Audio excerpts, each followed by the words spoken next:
бір қорқынышты әңгіме оқиын деп отырмын. Жүрегі нашарларға қарауға кеңес бермеймін.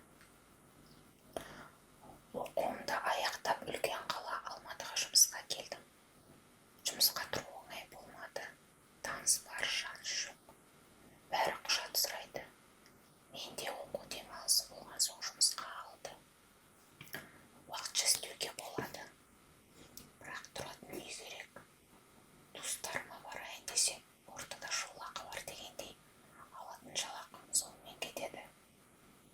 Бірақ бір жетідей туыстарымды паналадым. Жұмысымда алғашқы 3 күндері үйренумен, танысумен кетті.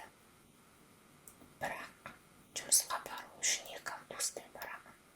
2 пересадка ғой. Бір күні жұмысқа үзіліс кезінде әңгімеден әңгіме шығып, бір пәтер жайлы әңгіме шықты.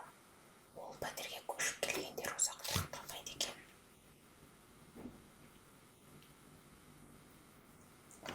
Тұрақтамаудың себебі ол үйден күнде бір аянышты дыбыс шығады екен.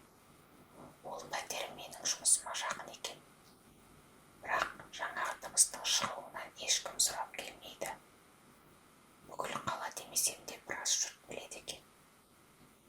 Мен бар мүмкіндікті қалт жібермейін деп жігіттерден пәтер иесін сұрастырдым. Іздегенім табылды. Пәтер иесімен сөйлесуге үйіне бардым. Үйі кең екен. Ал өзі кіші бойлы, толық, шашы тас, сары кісі екен. Өзімен мұсылманша ассалаумағалейкум деп амандастым. Ол да уағалейкум ассалам деп жауап қатты. Аға, мен пәтер бойынша сөйлесуге келіп едім. Сізде адамды көп тұрақтамайтын пәтер бар екен. Сол пәтерге мен құда түскелі, сол пәтерді алғалы келдім. Білесің ба, інішек, ол пәтерде соңғы 2 айда 8 адам ауыстырды. Сен 9-шы болып жүрме. Ол үйді алушылардың айтуынша бір дыбыс шығады екен. Аға, мен аланым еркекпіз ғой. Құдайға шүкір. Кәлимамыз бар, ештеңе бола қоймас. Ал ендеше аларсың. Рахмет аға, бірақ пәтер ақысы қанша? 12 мыңға ала ғой, 3 бөлмелі үй. Тек 2 бөлмесін пайдаланарсың. Бір бөлмесі сол үйден құрал-сайман материалдар сатылған. Ол бөлмені ауызда қылып қойылған.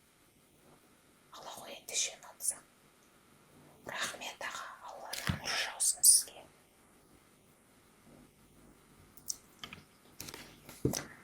Туыстарымнан бүкіл затымды алып, жаңа үйге көшіп келдім. Аға айтқандай тек 2 бөлмесін алдым. Демалыс уақытын пайдаланып заттарымды жайғастырып қойдым. Бірақ жұрт айтып жүрген дыбысты ести алмам.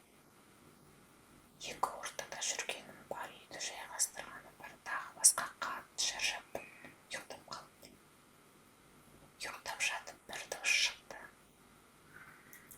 Үйде өзім болған соң жаңағы дыбысқа құлақ түрдім. Ол дыбысты қайдан шықты екен деп қарап жатырмын. Оның үстіне елес емес па? Мына үй моланың үстінен салынған жол па екен деген сияқты неше түрлі ойлар саныма кіріп шығып жатыр.